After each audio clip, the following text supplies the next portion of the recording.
Hi, hello, and welcome, everyone. Holy shit. One day, I promise that I will stream the day that I promise to stream. I mean, what do you guys expect from me at this point, to be honest? Like, you guys already know that whenever I say something, expect the opposite. If I say I'm streaming on Saturday, you should expect me to stream on Monday. If I say I'm streaming on Friday, you should expect me to stream Thursday the day before. Like that's just how it is with me at this point. I'm sorry, guys. But yeah, I hope everyone is doing fantastically today. We are here with our usual 4.0 discussion slash recap slash conversation slash just have a good time talking about what we liked about the story and what we didn't like about the story. And coming a bit late as the store reaction did as well. Came a bit late, but I think it's going to be back to normal with 4.1 and going forward. Just life has been really crazy recently for me. So far, 2026 has felt like an absolute anomaly, and so it's been hard for me to adjust, um, especially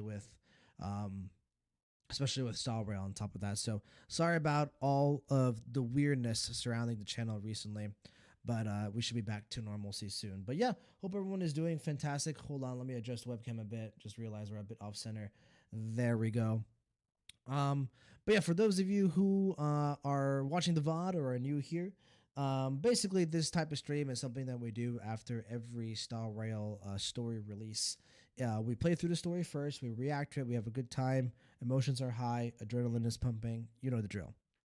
Um, After that, we usually have this stream where we kind of reflect. We kind of like discuss, just have a conversation, just have a good time and chill about what we played through, about what, we're going to play through in the future, right? Theorizing, doing stuff like that. And it's always a fun time.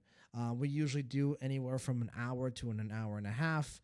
Usually it's in that range. I will halfway through pull up the actual story on YouTube. We'll kind of go through scenes, talk about what we enjoyed, what we would have expected more from in terms of quality from Hoyoverse, and just overall, it's a pretty chill stream. So, if you're about that, stick around. If you're not, well, you feel free to go spend your afternoon or evening or morning elsewhere. But yeah, I'm expecting to go for an hour today. This one's going to be a bit on the shorter end, unfortunately. The main reason is because I am sick. And some of you might be surprised to hear that because my real dedicated viewers know that I had COVID just about um, just about 8 weeks ago. Basically, at the start of the new year, I got COVID. So yeah, I am sick again. Actually, I'm not sure what I have. It feels like just a common cold, so I'm hoping to get recuperated here fairly quickly. But that isn't stopping us from talking about Honkai Star Rail 4.0. I feel good enough to talk about it, and I want to talk about it, so we're here to talk about it. So hopefully, you guys all talk about it with me, and we can all have a nice, jolly, good time. So, in terms of housekeeping items, there's really not a lot. When will you see me next? When the Sparksy trailers come out, that's when you'll see me.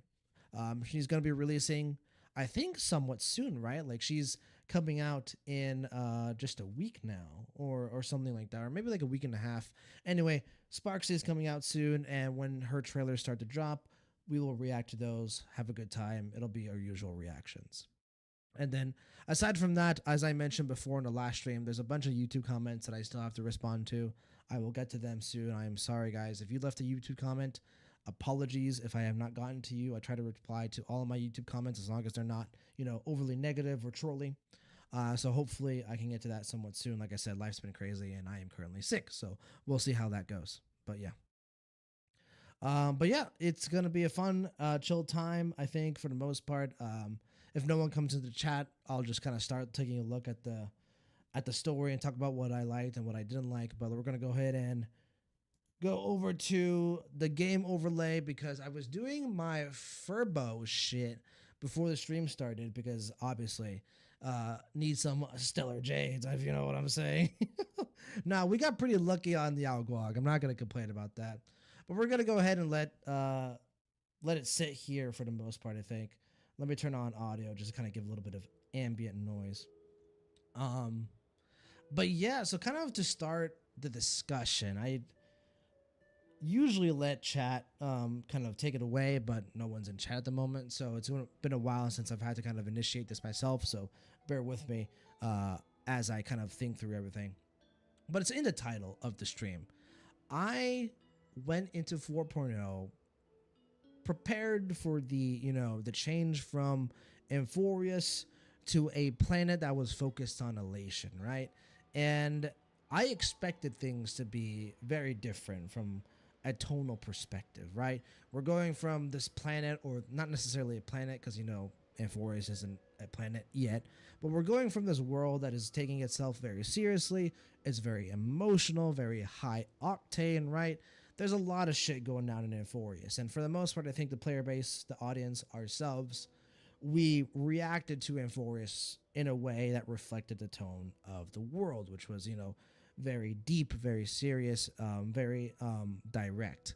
And going to Pentaconi 3.8, the tone was a bit kind of kept from Amphorius. I felt that 3.8 was similar in vibes, I guess, if you want to use the term, to Amphorius.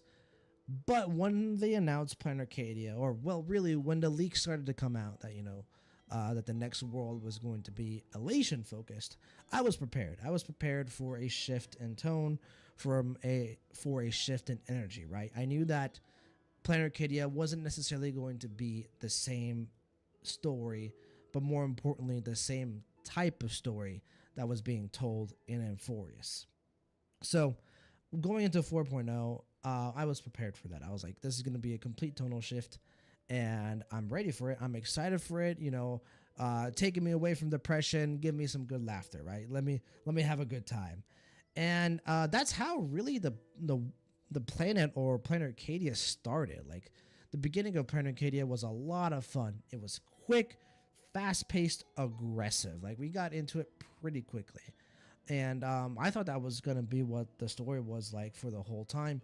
But something I really didn't expect with Plan Arcadia, more specifically with 4.0, that I really liked was the stark shift in tone from scene to scene while still keeping a balance. And what I mean by that is, did anyone else feel during 4.0 how the story seemed almost like a collection of different stories that was perfectly melded together? Like you had the Trailblazer and March starting off the story, right? The other members of the Astral Express are going elsewhere. Then the story transitions eventually to, this kind of comedic, yet at the same time a bit serious. Hey, JD, how's it going, man? Hope you're doing well, JD. How's it going? How's it hanging? Hope you're doing well. This is just our discussion / recap stream, JD. We're just having a good time, just chatting about 4.0. Currently, I'm chatting about the stream title, which is the tonal shift of the story. But yeah, so going back to it, so Planet Arcadia starts with Trailblazer March. It's just for the most part pretty fun. Sparkle is there. You're having a good time. Then it transitions to the school setting, right? When you get to the academy, and it's kind of still comedic in a way, but you can kind of sense a little bit more directness, a little bit more seriousness in the story writing. But then you still have the other Express members out there with Welt and Himiko going to go see Pearl, and Sunday and Dan Hong going to investigate what's going on with Ya Guang and the rest of our allies that are in Planet Arcadia. And this is really where I started to feel the stark shifts in tone in 4.0. It's like, JD, I'm doing well, by the way. Don't worry. I saw your message. Doing well. The only thing, JD, is I am sick, unfortunately. I think I've got a bit of a cold. But I wanted to get the stream going because I was itching to talk about 4.0, and I feel good enough. Like I've got some tea. I've got the infamous Respect the Beard mug. That's all I need. Delicioso. But yeah, so my point is, I've been rambling for some time now.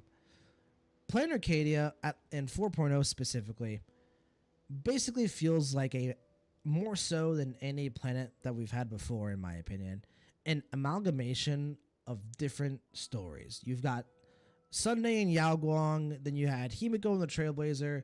You had different kind of different parts of the Express in different parts of the planet, and the stories came together at the very end, sure, but it felt very different.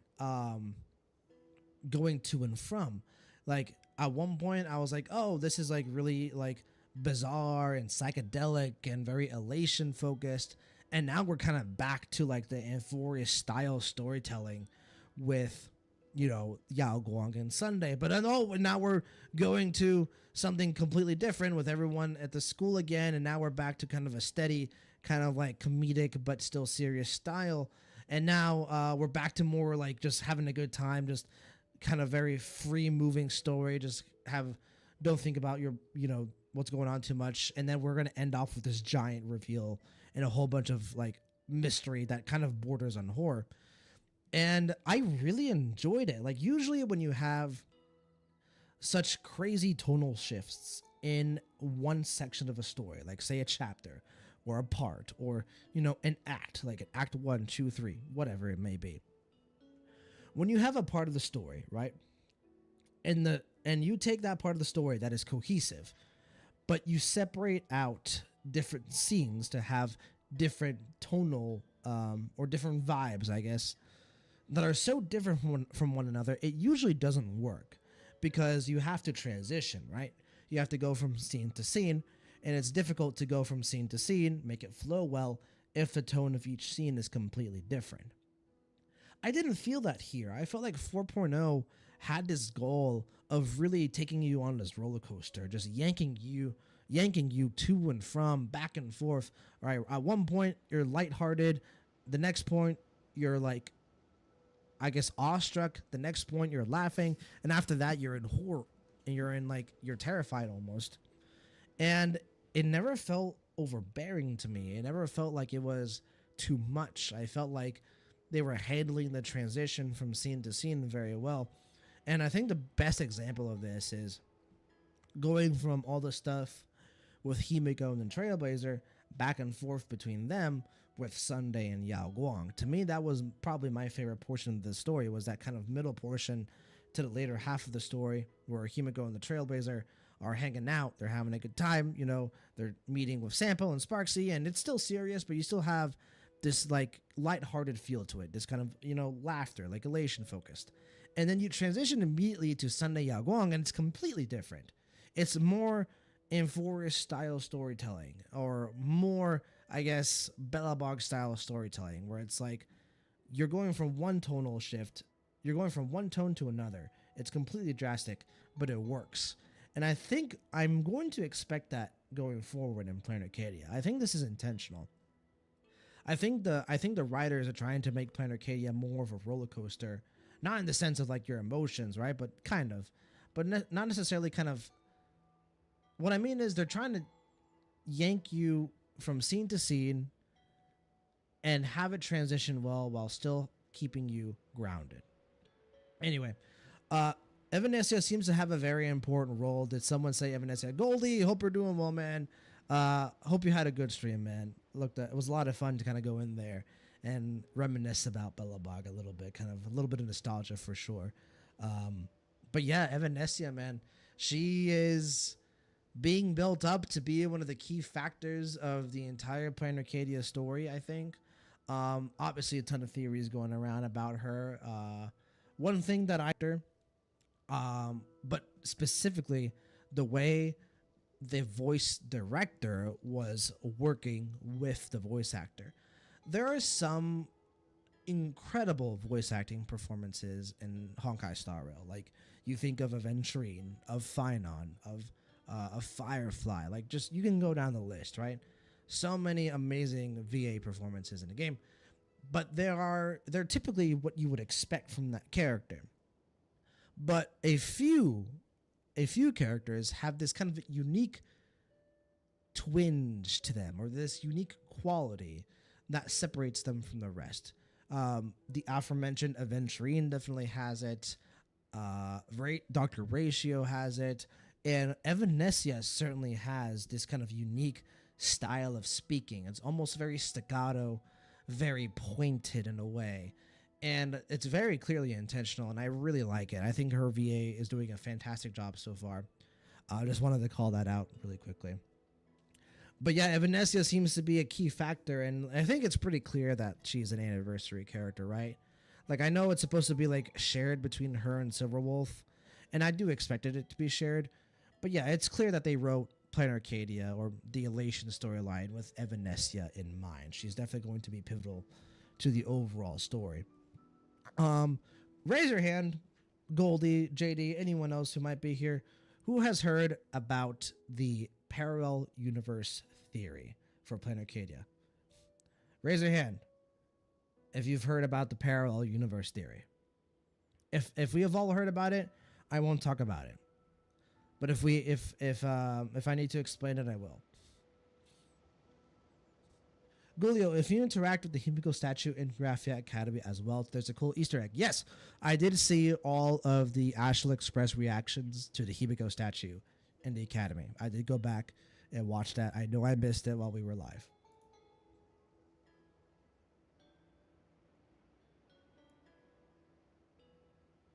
Not me. Very nice. No, yeah, I definitely missed it while we were live, but I every time that I go back and well, not go every time when I finish a story, I like to go back and kind of immerse myself in a community, kind of see what other people are saying. That's usually how I get to see what was missed. Okay, JD, let's talk about the parallel universe theory. Kurgan on YouTube, what's going on, my friend? Hope you're doing well, Kurgan. Glad to see you. But the parallel universe theory is something that I've seen being kind of flown around here and there amongst the community, and it's basically claiming this. Let me see if I have the visual in Planet Arcadia. If not, then we can talk about it because it's a pretty big rabbit hole that I kind of want to get into.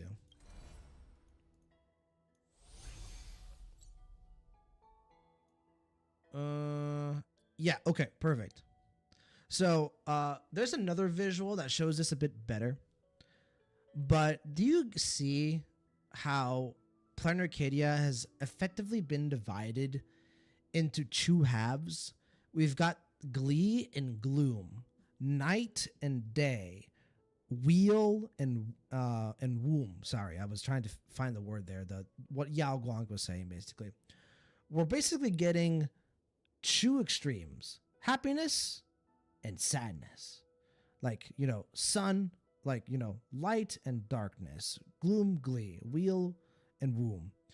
And I saw this theory that someone had posted on Reddit that later got expanded on by a YouTuber. If I remember, I'll link it in the description.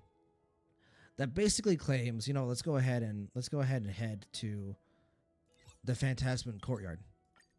Kind of use this as a Can we please keep going as a like drop. this forever? But it basically claims that and another thing that a lot of people point out here is that if you look towards the sky in the courtyard here, you can see stars, right? But if you look into the water, you don't see anything. Basically, what I'm getting at is seemingly Planet Arcadia is being split into two different parts. And a lot of people, like, exactly, JD, like in Furious, we had day and night cycle, except the day and the night cycle in Furious wasn't really plot relevant. A lot of people are saying that it may be plot relevant now. And the theory is this, that there's a parallel universe for Planet Arcadia that is being created or managed by either Aha or Asat Pramod. Who knows, right? Basically a higher power, someone that we need to be concerned about. And the reason that the parallel universe came to be was for multiple different reasons, but one of the main ones being that in the previous Phantasy Moon games, whoever won the games, likely someone that we don't know of, or it could be potentially Himiko's father, but that one I don't want to say one version of the timeline because it's not really timeline. Let's just say Planet Arcadia in the last Phantasy Moon games, Himiko died basically, or something happened to where Himiko was, going to die in some way. Wagadaba, hey, how's it going, man? Good to see you, Wagadaba. Yep, I'm talking about it right now. I'm talking about it right now, Wagadaba. I'll get to your message here in a bit. So basically, in the previous Phantom Moon games, like Himiko's father said, or Ryusuke, right? Himiko did die. And in order to kind of prevent that from happening or, make things right, the winner of the previous Phantom Moon games wished for a different Planet Arcadia where Himiko didn't die, which split Planet Arcadia into two, and one is Glee and one is Gloom. Glee being the universe where Himiko survives, that's why it's happy. But Gloom is a universe where Himiko died, which is why it's Gloom.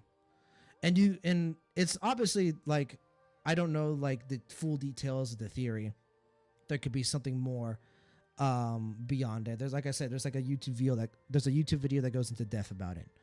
But if basically it's saying that at one point, probably because of Himiko's death, Planet Arcadia was split into two halves. One parallel universe versus the other. And that it was likely done by the previous winner of the Phantom Moon games. So basically, what we were talking about last time when we were live might be true. Two things can be true. Number one, Himiko's dad at the end of 4.0 isn't actually her dad. It could be something else entirely. And Himiko could also be dead. Like, both Himiko's dad and Himiko could be right. Like, they could be believing the correct thing. And I'm curious to see whether or not this theory holds up. Because if it does, I think you could do something really cool with Asat Pramod. I think Asat Pramod is where my focus is now primarily. Because if you have parallel universes, you can create this like situation in a story where consequences don't really matter. Like, because you have both universes, right? Something bad happens in one universe, the other universe, is still good. Like, you can potentially still find some way out. But I love the concept of a universe where things are doomed versus a universe where things are essentially perfected. I love having two parallel universes in Planet Arcadia isn't that interesting, but having one be focused on being Glee only and one being focused on Gloom is really interesting to me, because I think Asat Pramod could do some bullshit with that. Like, he could try to almost like take the Gloom universe and imprint it on the Glee one in a way. I don't know if I'm describing myself well. I probably am not. Probably just rambling at this point, so sorry about that. Wagadaba, have you seen the theory about Himiko was something like she died 15 years ago but got brought back with an error, being that it was another Himiko who got back, being the Honkai Impact, the third one? I have not seen that theory, Wagadaba, but I did see... the biggest theory that I've seen flying around about Planet Arcadia is the parallel universe one. That one is interesting to me. But we'll see if it ends up being true or not. I initially was thinking that Himiko, the Himiko that we know and love, right, on the Express, wasn't dead. Now I'm leaning more towards the other side, that I think the Himiko that we know and love is in fact dead, but I think she doesn't know it. I think Himiko thinks that everything is fine, that she is just a normal human. Excuse me, I am sorry about that. I think Himiko thinks that she's just a normal person, but that she's actually dead. At least Shaoji will relax since Himiko's technically died. Yeah, true, honestly. Maybe it's better if Himiko is actually dead, right? Because then if she's actually dead, they probably won't kill her again. God, bro. I love how any of us are just like, Shaoji, leave her alone. Because, I mean, we know Shaoji's writing, right? It always is going to doom someone. So, yeah, we'll see. Yeah, more basically what I'm getting at is that Planet Arcadia is already dipping its toes into some very Shaoji shit here, right? Like, Shaoji is like, let me make things clear, because I've defended Shaoji before on the channel. Do I think Shaoji is a good writer? Yes, absolutely. He wouldn't be working the job that he does, being given the position that he does, if he wasn't a good writer. He is a good writer. Do I think he's a great writer? Do I think he's a writer that is basically absent of criticism? No, absolutely not. I think Shaoji I think a lot of the criticisms that are sent Xiaoji's way are fair. His dialogue isn't the best. His stories are convoluted at times, right? And depending on the translation, they're very difficult to understand as well, especially in a game like Honkai Star World, where it's sci-fi. Impact the Third was also sci-fi as well, right? When you have sci-fi and you can introduce some magic voodoo shit, and you combine that with Xiaoji's story writing, things can get hard to understand, hard to track, convoluted, all that, right?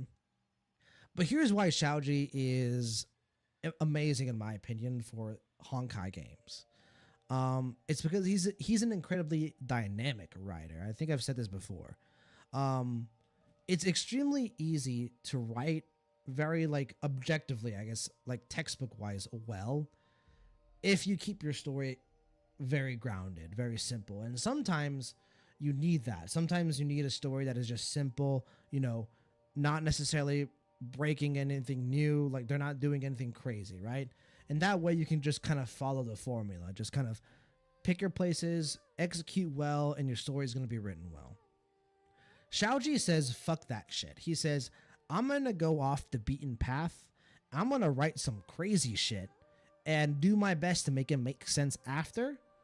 But at the very least, if it doesn't make sense after, it'll still be some crazy shit. You know what I'm saying? Like, that's what makes Xiaoji who he is. He writes so dynamically. It's always crazy. It's always, the scope is always, out of the world, right? Parallel universe, memory, imagine it like an imagination reality. We're fighting gods. We're fighting, we have clones, duplicates, like spiritual death and actual death and all this jazz. And yeah, it's hard to follow. Absolutely, it gets hard to follow, and you can criticize him for that. But one thing I will always respect about Xiaoji is that he does not play it safe. He will tell a fucking insane story, and most of the time he writes it well enough to where it hits home. It hits home to our hearts. So, but yeah, another ramble there. JD, I thought that Ari Himiko was an imaginary, but the parallel world theory is more interesting.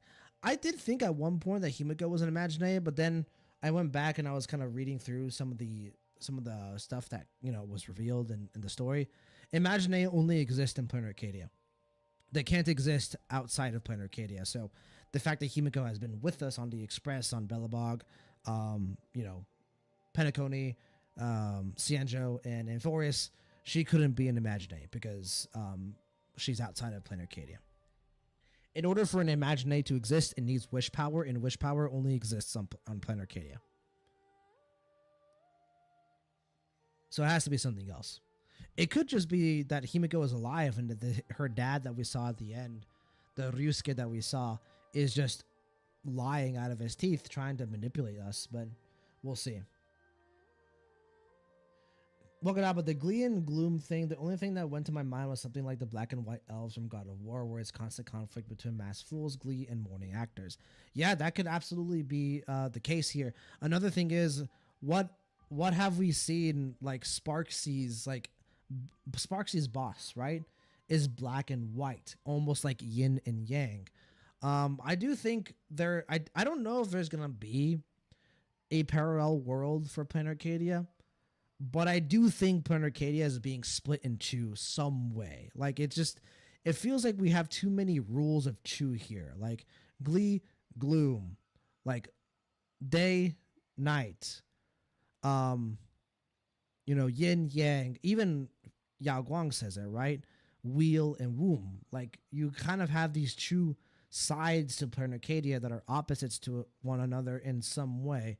So I do think the planet is being split in half purposefully. Now, whether or not that ends up being because of the parallel world, who knows? But I do think they're intentionally doing this. So, but yeah. No, yeah, JD, I think a lot of people think that Himiko is an imaginary, but I don't think she could exist outside of Planar Arcadia in that sense. So, I do think that Himiko isn't alive in a way. She's dead or some kind of projection, some kind of memory. I think Ryusuke is saying the truth that Himiko died 15 years ago. and that the current Himiko that we know and love is something else entirely. That said, I'm not worried. I do think also that Himiko, the way she is today, will stay with the Express. I don't think Himiko is gonna die again. Like I don't think we're gonna get another final lesson animated short.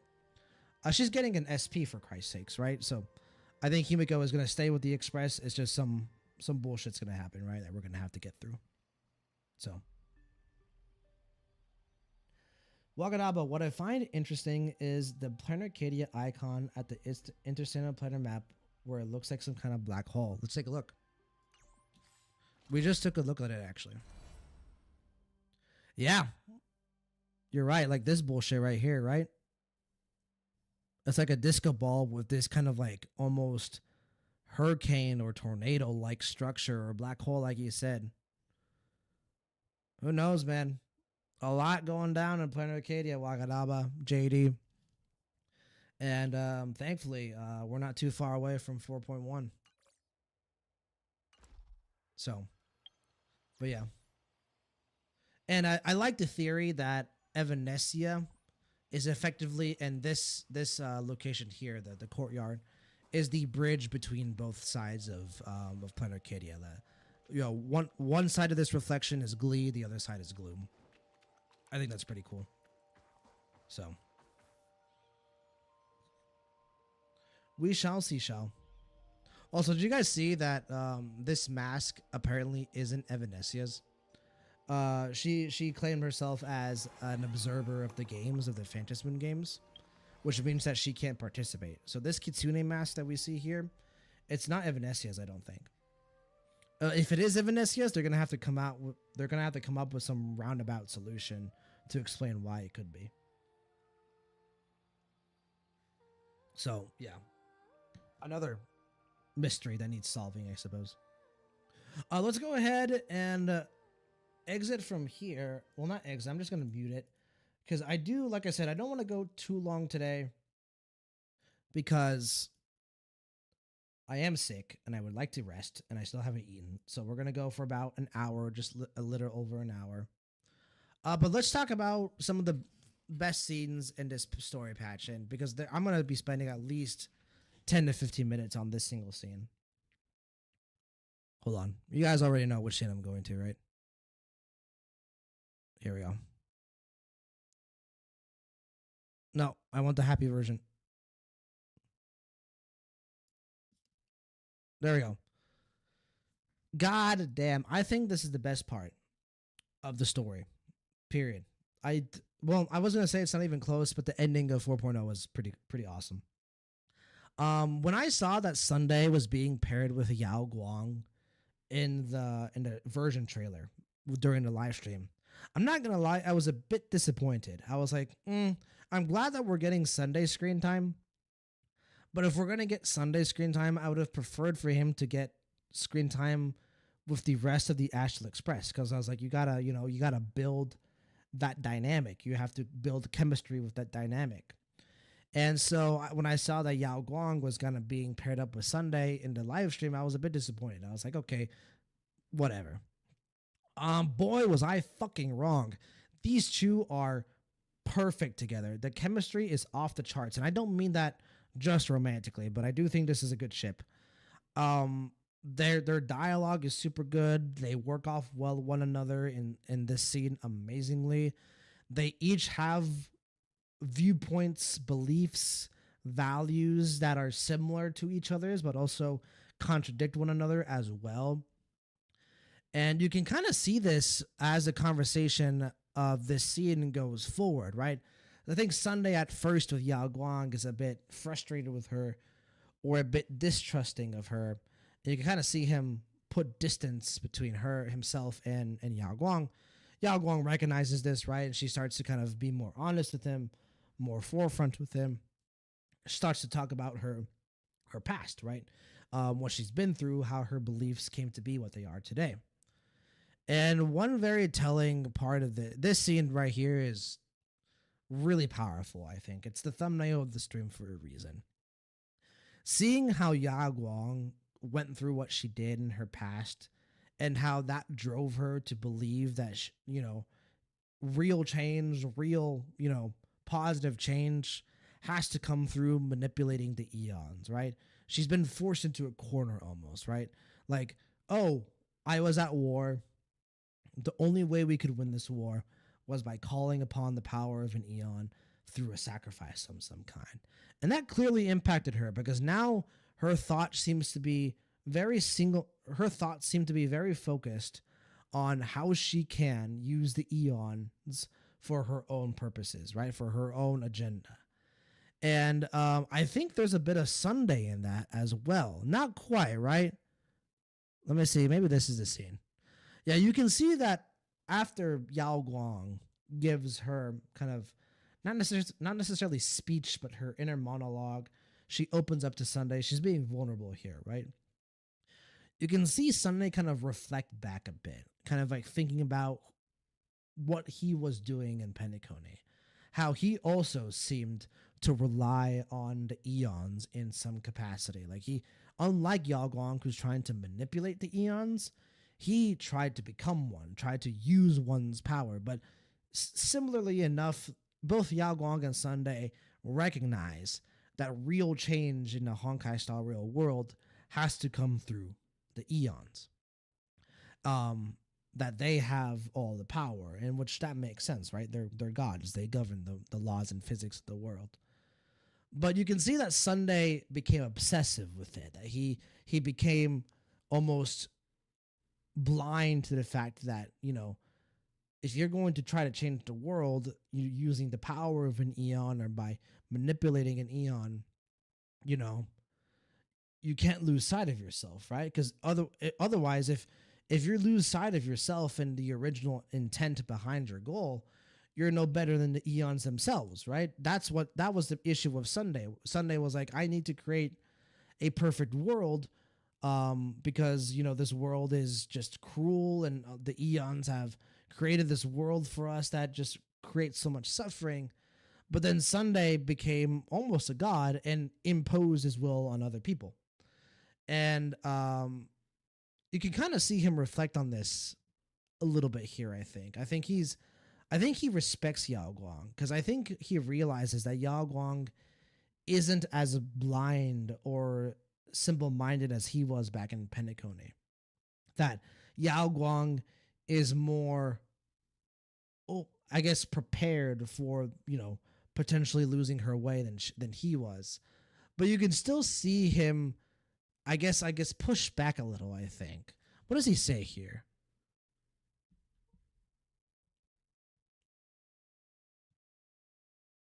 Yeah, there's a why did Aha laugh?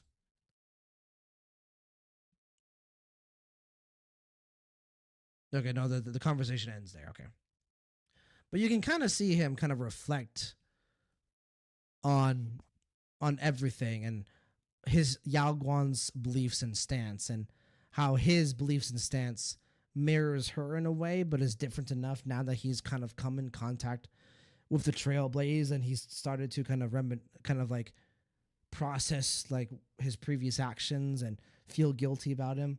What I'm trying to say here is Yao Guang and Sunday are very similar, but they're different in a few key areas that makes it super interesting to me. I'm kind of excited to see if Yao Guang and Sunday will continue to interact and start to learn from each other, start to take the qualities from the other person, the other individual, and make themselves better. Because I think Yao Guang here isn't exactly fully correct. I think she's right in the sense that, yeah, like if you want to make positive change, you need aeonic influence, but it feels a bit dangerous to me, a bit reckless. Whereas Sunday, I think Sunday's still trying to figure out how you can pursue, creating a paradise, or how you can pursue creating real change, and still hasn't found it yet. That because the only way he knew was that same reckless abandon that Yao Guang seems to be showing here a little. Idris, good to see you. How late is it? For me, currently, Idris, it's about just early evening. So, Bella Noxic Inc. The pushback was when he asked how she is certain that she can bring in Eon to heal, basically. Yeah, exactly. Like, I think Sunday is trying to make sure that Yao Guang doesn't lose her way the way he did, right? He can kind of see the early signs of the fact that, okay, she's acting very aggressively, very, recklessly. But to me, I think Yao Guang was able to do enough to convince him. Like to kind of show Sunday that don't worry, I know I'm pursuing this goal very fervently, but I'm still grounded. I'm not going to lose my way. And the reason I think that is because she sought him out. Yao Guang sought his perspective, his help, his assistance. And if she hadn't, she had just been trying to manipulate everything behind the scenes like a chess master, then potentially then there's concern. If she had put on the mask instead of Sunday, then I think Sunday would be more concerned about Yao Guang's actions. But I think Sunday respects her and trusts her enough to just, be able to continue on. But it's a fantastic scene. I mean, both characters work super well off one another. I mean, the Yao Guang backstory was emotionally compelling, in my opinion. We had gotten hints of this from her trailers, right? How this. Oh, my bad. Didn't realize audio was on. We had gotten hints about it from her trailers, right? How the war with the Fong Hu had affected her so greatly that now she's changed a lot about herself as a person. And yeah, just a fantastic scene. Voice acted very well. And yeah, like I said, the chemistry between both Sunday and Yao Guang is fantastic. More of this, please. More of this dynamic. I want more. But yeah, fantastic scene. So we can talk about the ending just a little bit because we already talked about kind of the status of Himiko, right? At the beginning of the stream. Where's the there we go. So obviously we mentioned that at first I didn't think Himiko was the one who was lying here. I don't think either of them are lying. I think they're both telling the truth and that they don't realize it. Because of course, the parallel world theory, we'll see where that goes. Who knows? But yeah, I mean, what a reveal, right? Like, hey, here's Himiko's dad.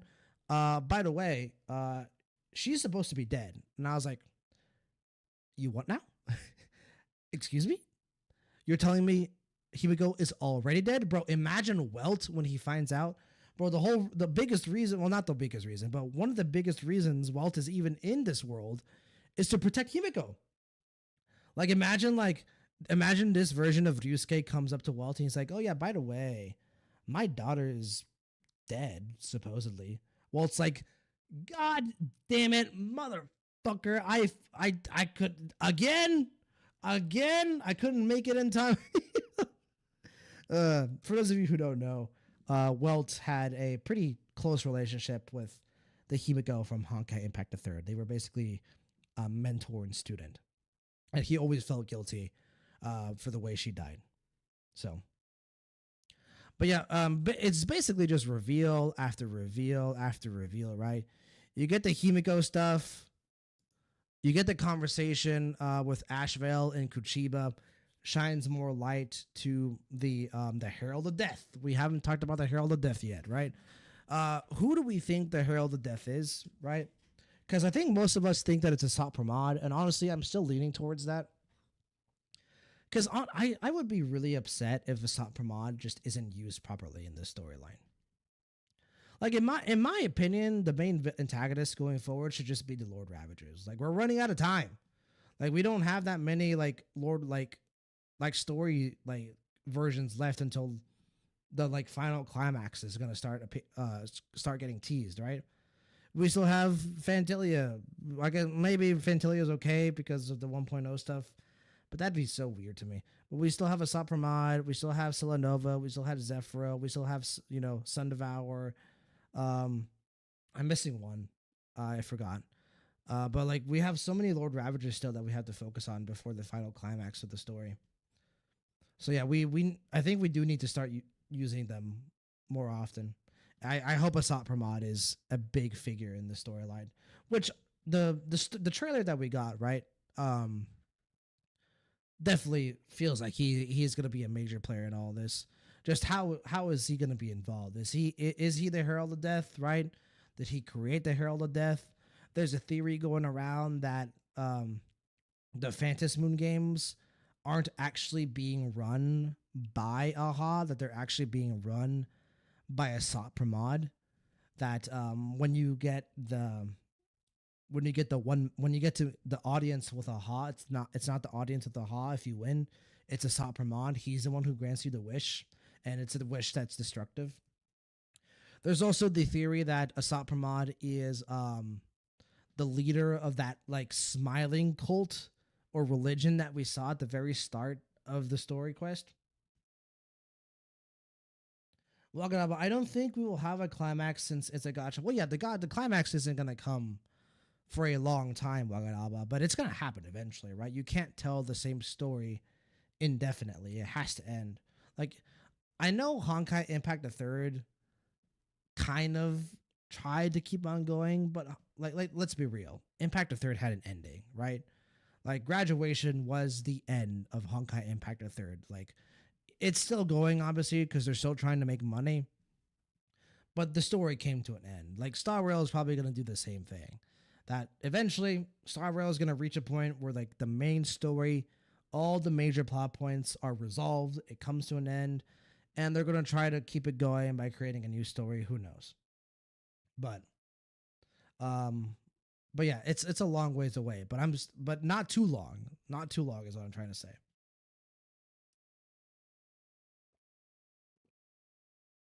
Bella, I think Asat is operating through the Smile Cult group. Meanwhile, I think the Herald of Death is different, potentially tied to the abundance. You know what, Bella? I kind of agree with you. I think the Herald of Death might be a different path. I don't know if it's necessarily going to be the abundance, but I was thinking about it recently. I was thinking about how the Herald of Death being from a different path could lead to a lot of interesting like plot developments. Because so far, like the story of Planar Arcadia is kind of showing the elation as something positive, right? Like something that you can like rely on or trust. Which, yeah, I mean, Aha hasn't necessarily been that problematic of an Eon. Like all Eons are problematic, but Aha hasn't like destroyed the world, right? But elation is dangerous as well. And I think something interesting would be the Herald of Death not necessarily being a full on antagonist. I think I could get behind that. Like a creature or a being of some different path that is trying to manipulate the events of Planet Arcadia because they think that the elation stuff that is going on in the world is dangerous.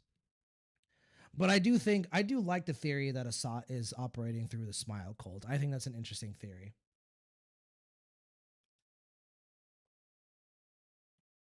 Wagadaba dealing with Nanook, the earliest I would say is by the end of 8.x. I could see it.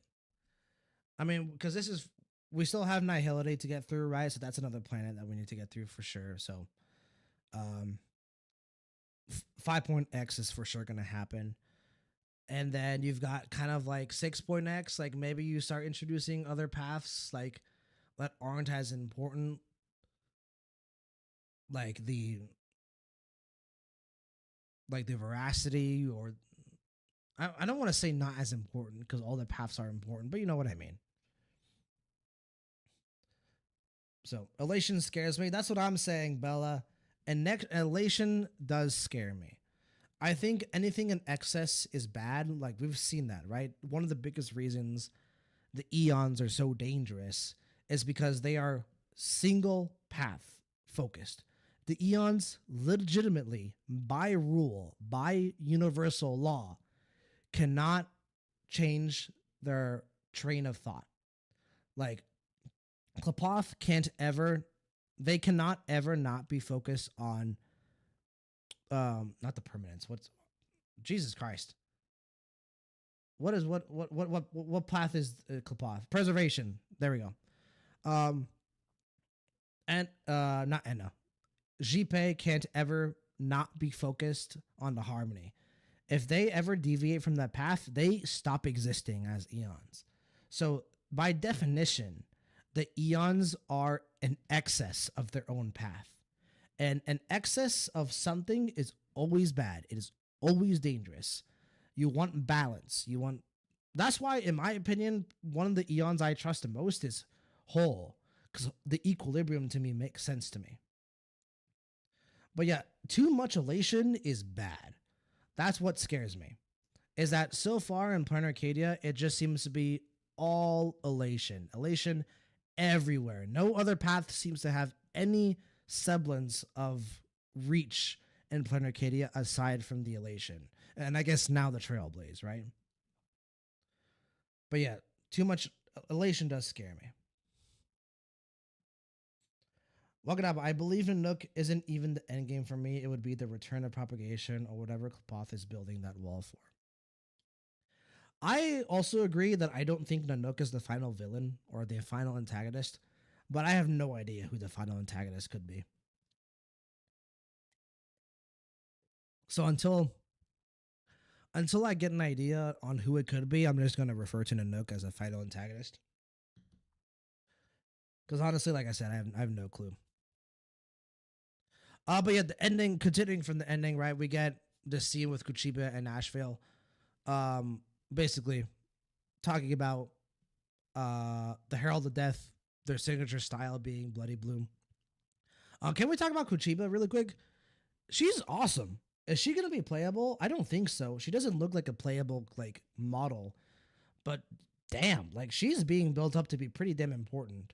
And usually, when you have an NPC that's being built up like this, they're not necessarily like a good person. Like I'm kind of sus of Kuchiba, even though she's giving us basically every reason to trust her. Like I'm just traumatized by Lygus now. Like if there's gonna be an NPC with a very like specific more effort was put into the design, I just think antagonist like Gopherwood, right? Gopherwood being the first example of this.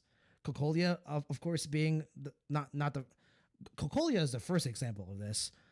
Gopherwood is another example of this. Then you get Lygus, who is the perfect example of this, right? These NPCs that are clearly not going to be playable, but their design has a little bit of extra oomph in it. They're always antagonists. So I'm sus of Kuchiba for just that reason. So and then obviously the reveal that Silver Wolf and Pearl are going to be working together is really cool in my opinion. I did not see this coming. I never thought the Stellaron Hunters and the IPC would have worked together. And if they did, it wouldn't be this closely. Cause like they just straight up made like a business deal. Like, hey, let's work together. Like you and me, we're partners in this. And if they were gonna have any Stoneheart work together with the Stellaron Hunters, I do think Pearl was a good one because like she's very robotic, right? But still, it was really surprising to me. Final antagonist is Ron May with Pokemon trainer cap and she's bug trader full hair cross. Bro, imagine like you just go into the final fight of Honkai Star Rail. You've got your like Omega team. You've got like Firefly SP, Nihility Trailblazer, Kafka SP, and then like who the fuck knows who the last character is? Like fucking like maybe like Akavili. You know what I mean? And on the other side of the screen, it's just a bug. It's just a giant bug, bro. Like, come at me. Tizithronfish just like floating up above. I don't think it's going to be the propagation, but I do think the propagation is going to be a big boss at one point.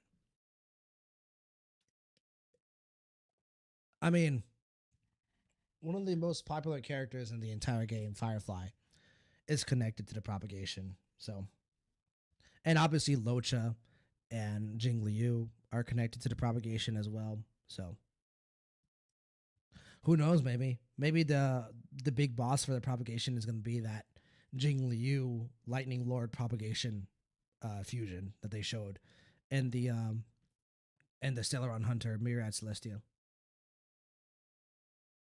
But yeah, I think it's really funny that like the end of Star Rail, final boss, bug. You know what I'm saying? Uh, but yeah, the ending was crazy. It was just reveal after reveal after reveal. The Himiko being dead, Silver Wolf and Pearl working together, the Herald of Death backstory with Ashvale and Kuchiba, and obviously the final monologue that we get from Evanescia is also very, building the hype up for the rest of Planet Arcadia.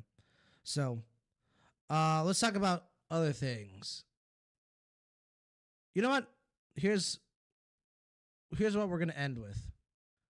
We're gonna talk about Sparkle, and then we'll talk about Himiko. Um, man, they did Sparkle well. About damn time. Look, I've said this many times before.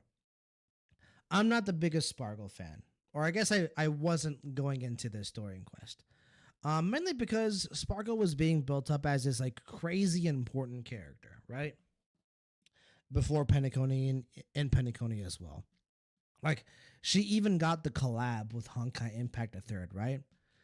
And I just didn't feel like she impacted the story at all, aside from obviously working with Silverwolf to make sure Firefly's quote unquote third death wasn't that bad. And then we later learn on that like Firefly's third death was that bad.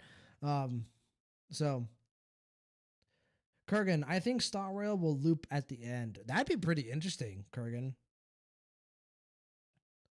Um, but I think if they're gonna do a loop, they they if they were gonna do a loop at the end, I don't think they would have done Amphorius because Amphorius is kind of like the loop storyline. You know what I'm saying? So maybe they'll reuse it, but I'm not so sure.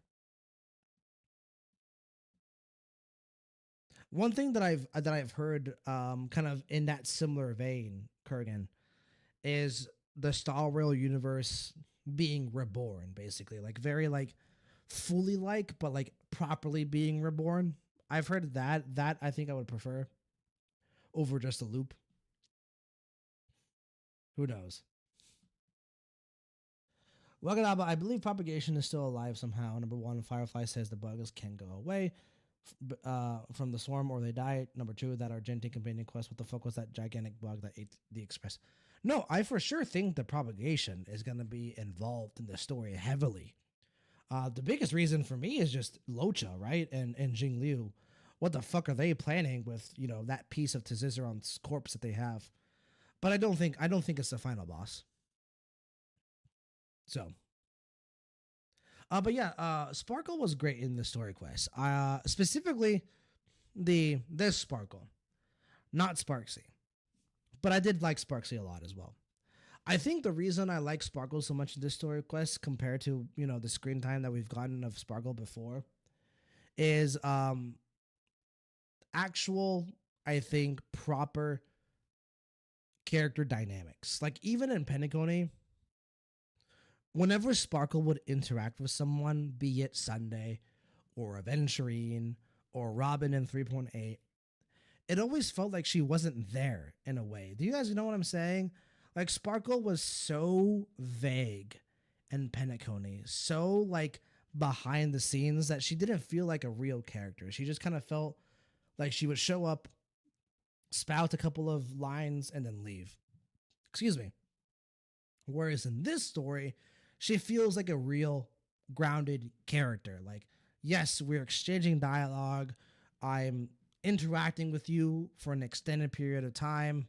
Here's a joke. Here's some vulnerability. Here's some character development. It's all really good stuff. And at the very end, sure enough, right, you get like the reveal that all of this has been basically a part of the original Sparkle's plan. It's a bit trolly, but it does fit her in a way, but it fits her with more substance now. That's the word I'm looking for. I think Sparkle has substance now. And Bella, she felt like a plot point or device. Exactly. And there are characters that, can serve as a plot point or a plot device, but not one that was built up the way Sparkle was, right? Like, it almost felt like false advertising to me. Like, this character that is seemingly extremely important to the overall Star Rail story is being used as a plot device. Now, obviously, maybe they were saving her for Planet Arcadia, but in my opinion, you shouldn't, plan ahead that far when you introduce a character in a story, regardless of their role in that specific story. There should be some substance to them, and that's what we get here. And boy, did we get a lot of substance, right? I mean, this whole portion with Sparkle in the hospital, I thought was actually really well done. And I didn't think the reveal at the end that Sparkle had planned this whole showdown between Sparksy and Sparkle herself detracted from this whatsoever. Like around this part of the story, just no complaints about Sparkle in this story quest. I thought they handled her very well, and just overall really really happy with where her character is at now as compared to before, where I felt that she was just very conveniently in the story somehow. Um, oh shit! Did we crash? Because I just saw that OBS might have disconnected. Oh dear, we might have crashed. Let's go see. Are we good, ladies and gentlemen? Are we good? Oh, I think we're good. Hey, OBS has reconnected. Let's go. That never happens now.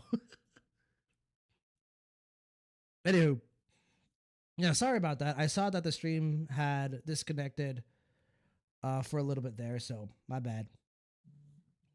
It was near thing. Yeah, it wasn't that bad.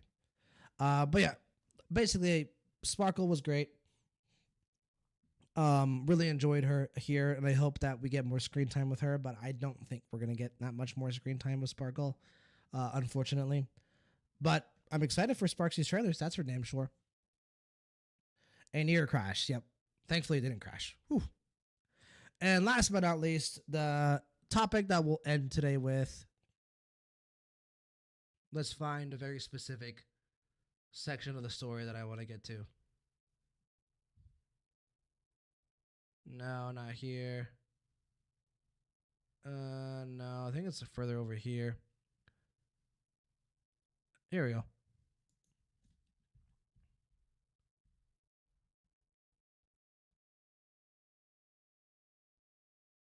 Oh, he didn't choose the mom? Okay, whatever. Let's talk about Himiko, man. One of the most important characters, I think, in the entire Star Rail narrative, finally getting some screen time. Hey, Sage, good to see you, man. Unfortunately, Sage, you kind of came towards the tail end of it. We're gonna talk about Himiko, and I think probably gonna end here. But yeah, good to see you regardless, man. Hope you're doing well.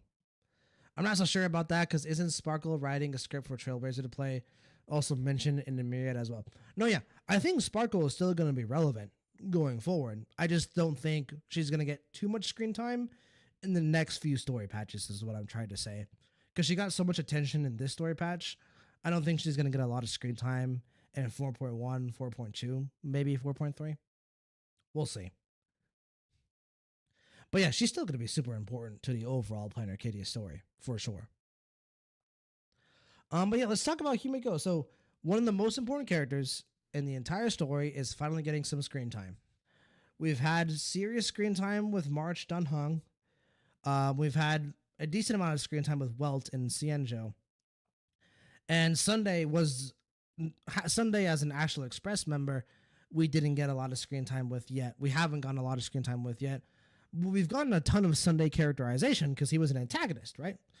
So each member of the Astral Express has gotten their time in the spotlight to say. Hold on, guys. I need to blow it.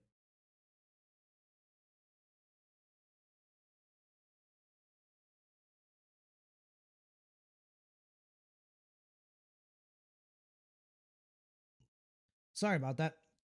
Um, had to burp there for a bit. But the only character that we were missing from the Express that we didn't have basically a dedicated part of the story to so far yet was Himiko. And we were all waiting for it, right? We had gotten teases of her character before. Then we got that moment in Amphorius where she shows up at the end of the Remembrance finality with Kafka, and I was like, what the fuck are you doing here? I knew Himiko was going to be important. I didn't think she was going to be that important. And now she is the star of the show. I think it's clear that this entire Plan Arcadia story arc is going to center around Himiko. It's going to be about what happened to her 15 years ago, and the reveals are going to be crazy.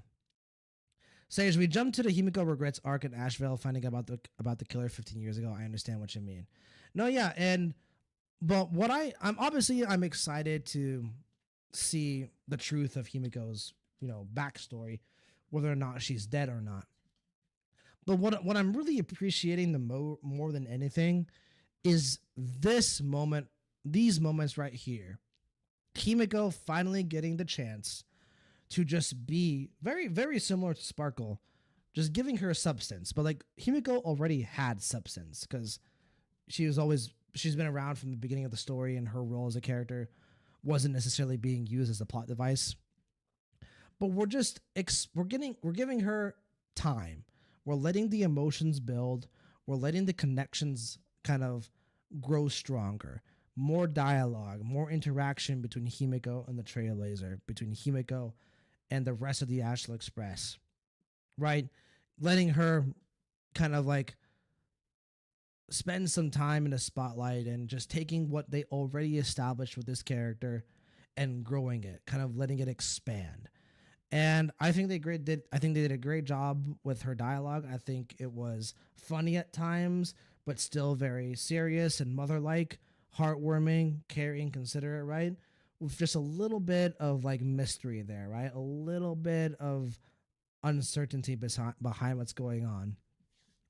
And yeah, I'm excited to see more. Like that's just what I want with Himiko. I want more of Himiko. I'm ready for a wild ride, and buckle me up, sit me down in the roller coaster. Let's do it, right? Because if you guys remember, I would not be playing this game if it wasn't for this character.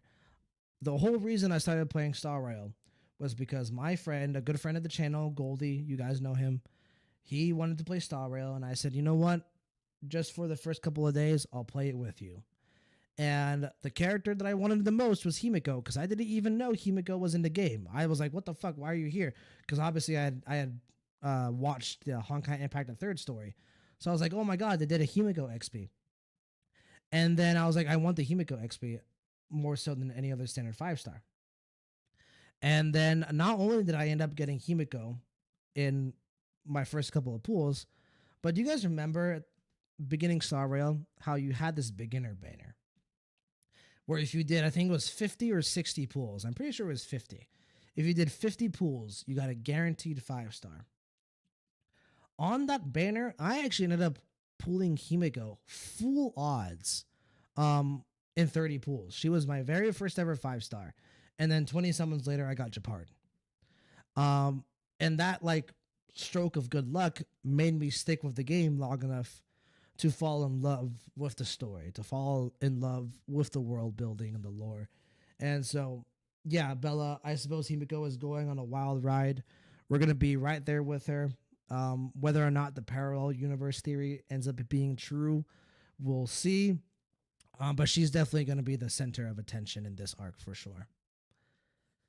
Sage, I think we find out that Himiko won and Aha gave her the first idea of restarting the Trailblaze. I'm interested in how she beats Pom Pom, though. No, Sage, that's the other theory, is that Himiko actually won the previous Phantom Moon games, and she used her wish to restart the Asheville Express. But I'm kind of leaning more towards the theory that there's two parallel worlds in Plan Arcadia, and that the reason that there's two parallel worlds is because the previous winner of the Phantom Moon games used her wish to create another world where Himiko was alive. I do think Himiko is dead. I just don't think she knows it, which is really interesting to me because I'm excited for her to find out. You know what I'm saying?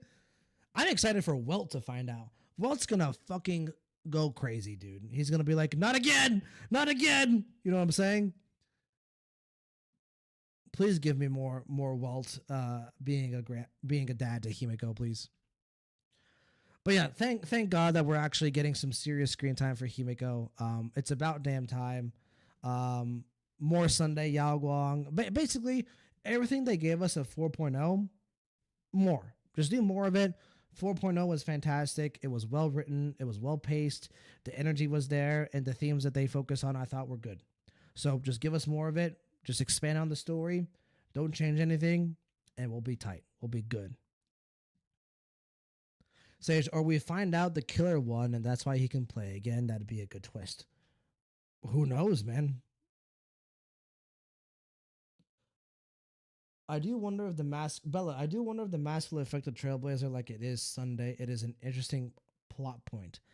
I don't think so, Bella. Just because of this conversation here with Sunday and Yao Guang. I just feel like Sunday is, based on this conversation, is very keenly aware of, you know, very keenly aware of his, natural inclinations, his natural behaviors, and he's doing his best to control them, right? I don't think the mask is gonna basically make Sunday turn back into his Penacony self or lean more towards that self. I hope not. I don't want that for his character. Bella, I think Himiko is actually Murata, and she switched a role with a secret sister. JK. I mean, who knows, man? We can get into. We could do anything we want. We could do sister. We could do clone. We could do. We'll see. Imagine. Still a lot of questions. Sage, what are you hoping they do with Sampo here? As there's plenty of theories on if he's more than what he seems. I think Sampo is actually going to be laying low for this first half of Planar Arcadia. Then I think he's going to get brought into the main story more in the second half. I think Sampo is what he presents himself to be. Just a masked fool who is basically Akron and Phynon. I don't think Sampo likes being a Pathstrider of the Elation, but I think he might be the most powerful Pathstrider of the Elation we've seen in the game so far. More so than Sparkle, more so than any other Pathstrider of the Elation. I think he's going to be like an Akron, Phynon type of character, to where like they follow a path, but they hate their own path. I think Sampo is mostly, for the most part, going to be an ally. I don't think he's going to be a mastermind or anything.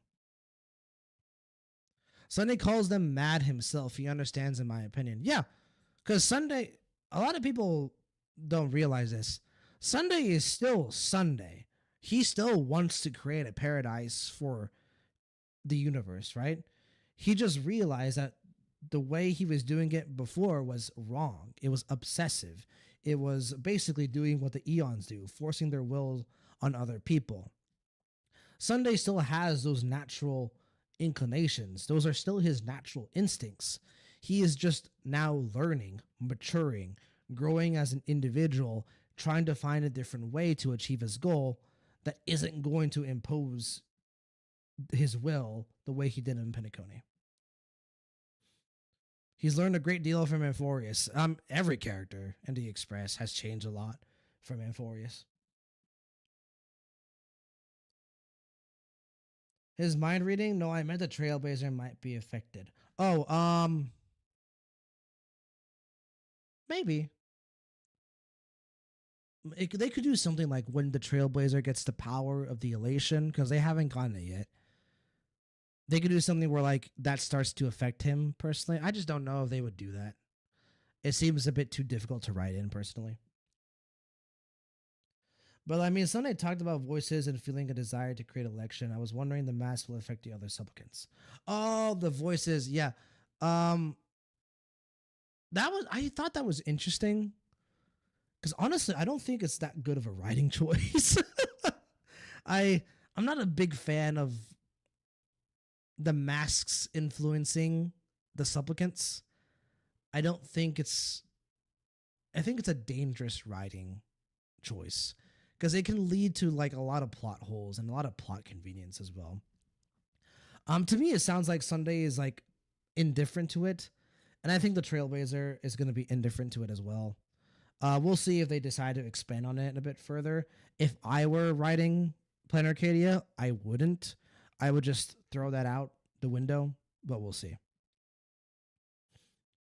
Sage, what do you think Silverwolf's goal is here? To stop the murderer from killing someone needed for the Eon War is my guess, but I have no clue what Blade's goal will be here as he has no script whatsoever. I think Silverwolf is basically being sent to Planet Arcadia for one purpose and one purpose only, and that's to combat Asat Pramod. Or not necessarily combat Asat Pramod, but to be an influence against Asat Pramod. I think she's here to. I think Asat Pramod is doing some crazy shit, and Elia was like, Silverwolf, you need to go over there and make sure Asat Pramod does not completely fuck over the Express and the Trailblazer, because otherwise we are screwed. So, we'll see. Yeah, and as for Blade, no clue, no idea. In fact, I was thinking this. I was thinking about this the other day. I honestly kind of would have preferred if Kafka was here instead. I think she would have added more to the story than Blade. Now, it makes sense why Blade is being included because like he's like, Eastern inspired, and, Planet Arcadia is still somewhat Eastern inspired, but that could be part of it though if Asat Pramod is assisting the killer, or if he is the killer, right? By killer, you mean the Herald of Death. But yeah, no, I think Silverwolf was being presented in this story patch as a potential antagonist, and I don't buy it for a second. I will never see the Stellaron Hunters as a potential antagonist ever again. I think Kafka has her own script where she's being mother to assist Firefly, probably. I mean, Firefly is like giga fucked at the moment, so someone needs to watch over her. Wagadaba, didn't Kafka say something combating an Eon, saying Aha is the trickiest one to fight? That's the thing, Wagadaba. I'm kind of leaning towards the theory that Asat Pramod is basically Aha for Planet Arcadia. I really like the theory that the Phantom Moon games are just a game that's being run by Asat Pramod, and that the Smiling Cult is basically like the overseers of it. So technically, Kafka could be saying it literally, like you're going to be combating an Eon, but it's not actually Aha, it's Asat Pramod. Sage, well, allegedly the killer of 15 years ago could be a copycat. Oh, yeah, that's true. They haven't confirmed yet whether, the killer or the Herald of Death is the same killer from right now, right? Yeah. Allegedly. Probably. Potentially. So. But yeah, let's go ahead and call it here for today, guys. Like I said, I'm sick. I need my rest. I need to eat something. And we're already 20 minutes over what I wanted to do here. So let's go ahead and wrap it up. But thank you so much for coming in. Wagadaba, Bella. I think Bella, I don't know if you've been around before, but thank you so much for coming in. It's nice to meet you. Hope that you come around to chat about Star Rail again. It was a pleasure to have you in the YouTube chat. And Kurgan as well. Kurgan for coming in as well. Thank you guys so much. Sage, it's always a pleasure, my friend. I know you seem to be showing up late for these for streams recently, man. I'm sorry. One of these days I will start a stream late so that it lines up with your time zone better, because your time zone is Europe, right? Sage, correct me if I'm wrong. But one of these days I'll try to do a stream specifically for you where we start a bit later so that it's not so late for you, my friend. But JD, if you're still there as well, Goldie, thanks for coming in. Everyone, always a pleasure. We're cutting this one short. Like I said, I'm a bit sick. Definitely need my rest. Like I said at the beginning of the stream, the next time you'll see me will be for the Sparksy trailers. Whenever those come out, we'll react to those. That'll be super fun. And obviously, when 4.1 comes out, we will start to do that as well. So it should be a ton of fun. But thank you guys so much for watching, everyone. Always a pleasure. Have a great evening, afternoon, morning. Yeah, good luck to everyone who's summoning for Varka. Good luck, everyone from Genshin. Good luck to anyone who's summoning from Varka. Super hype character. He's finally in the game. But yeah, Hope everyone has a great rest of the week. Take care, guys. Peace, light.